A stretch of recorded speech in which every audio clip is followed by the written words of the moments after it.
بسم اللہ الرحمن الرحیم۔ اس دنیا کے اندر ہر انسان کسی نہ کسی وجہ سے پریشان ہے۔ ہر کسی کے سامنے مصیبتیں ہیں اور پریشانیاں ہیں۔ کوئی اپنے گھریلو مسائل کو لے کر الجھا ہوا ہے تو کوئی اپنی کاروباری زندگی کی وجہ سے پریشان ہے۔ کسی کے سامنے اس کی روزی روٹی کی تنگی کے مسائل ہیں تو کسی کے سامنے کچھ اور دوسری وجہ ہے جس کی وجہ سے وہ پریشان ہے۔ مطلب یہ کہ اس زندگی اور اس دنیا کے اندر ہر کسی کے سامنے کم یا زیادہ پریشانیاں ضرور ہیں۔ تو سب سے پہلی بات تو یہ ہے کہ ہمیں یہ سمجھنا ہے کہ یہی زندگی کی حقیقت ہے، کیونکہ غم اور خوشی زندگی کا ایک اٹوٹ حصہ ہے۔ زندگی میں کبھی غم آتے ہیں تو کبھی خوشیاں ہوتی ہیں۔ حالات کبھی بھی ایک جیسے نہیں ہوتے، کبھی صبح ہوتی ہے تو کبھی شام ہوتی ہے، کبھی رات کا اندھیرا چھا جاتا ہے تو کبھی دن کا اجالا بھی نکلتا ہے۔ اسی لیے جگر مراد آبادی نے کہا ہے کہ طول شب فراق سے گھبرانا اے جگر، طول شب فراق سے گھبرانا اے جگر، ایسی بھی کوئی شب ہے جس کی سحر نہ ہو۔ تو حالات کیسے بھی ہوں، اگر آج پریشانیاں ہیں تو اللہ چاہے گا کل کے دن آسانیاں اور خوشیاں بھی نصیب ہوں گی۔ دوسری بات یہ ہے کہ ہمارے اوپر جو بھی حالات اس زندگی کے اندر آتے ہیں تو وہ دو وجہ سے آتے ہیں، اس کے دو ریزنز ہیں۔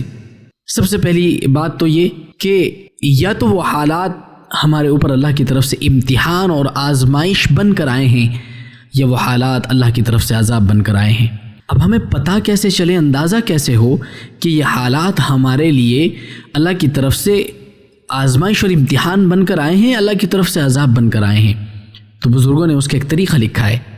وہ طریقہ یہ ہے کہ اگر ہمارے اوپر حالات آنے کے بعد دینی کاموں سے، اچھائیوں سے، بھلائی کے کاموں سے ہماری دوری ہو جائے، ہم نماز پڑھتے تھے، نمازوں میں غفلت ہونے لگے، اللہ کو یاد کرتے تھے، اس میں غفلت ہونے لگے، اس میں سستی اور کاہلی ہونے لگے، اللہ کو یاد کرنا چھوڑ دے، دین سے دوری ہو جائے، بھلائی کے کاموں سے دوری ہو جائے، نیکی کے، خیرات کے، صدقے کے ہم جو کام کرتے تھے ان سے دوری ہو جائے، اور بس ٹینشن لے کر بیٹھ جائیں اور پریشانیوں میں ایسے گھر جائیں کہ کچھ اور یاد ہی نہ رہے، تو سمجھو کہ یہ حالات اللہ کی طرف سے عذاب بن کر آئے ہیں۔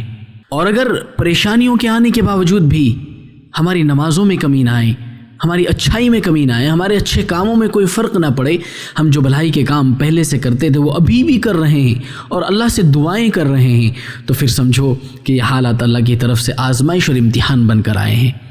اب ان دونوں حالتوں میں اور سچویشنز میں ہمیں کرنا کیا ہے؟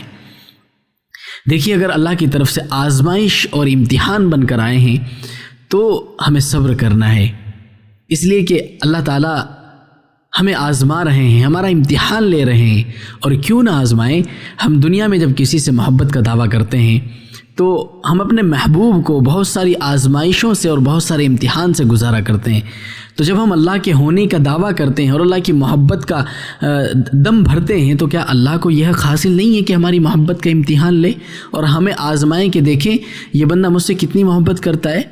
تو ہمیں صبر سے کام لینا ہے، اللہ سے دعائیں کرنی ہیں، امتحان میں کامیابی کی دعا کرنی ہے، ثابت قدم رہنا ہے، کہیں حالات کی وجہ سے ہمارے قدم اکھڑ نہ جائیں، کہیں ہم بہک نہ جائیں۔ تو صبر کرنا ہے، اس لیے کہ صبر پر اللہ کی طرف سے بہت بڑے بڑے وعدے ہیں، صبر کا بدلہ جنت ہے، اس لیے صبر کرنا ہے۔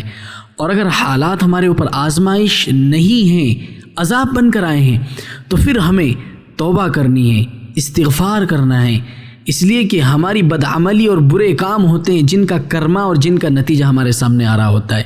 تو اپنے ان کاموں پر ہمیں سچے دل سے توبہ کرنی ہے، اللہ کے سامنے آنسو بہانے ہیں، ندامت کے آنسو، شرمندگی کے آنسو اللہ کے سامنے بہانے ہیں اور اللہ سے توبہ کرنی ہے، استغفار کثرت سے پڑھنا ہے۔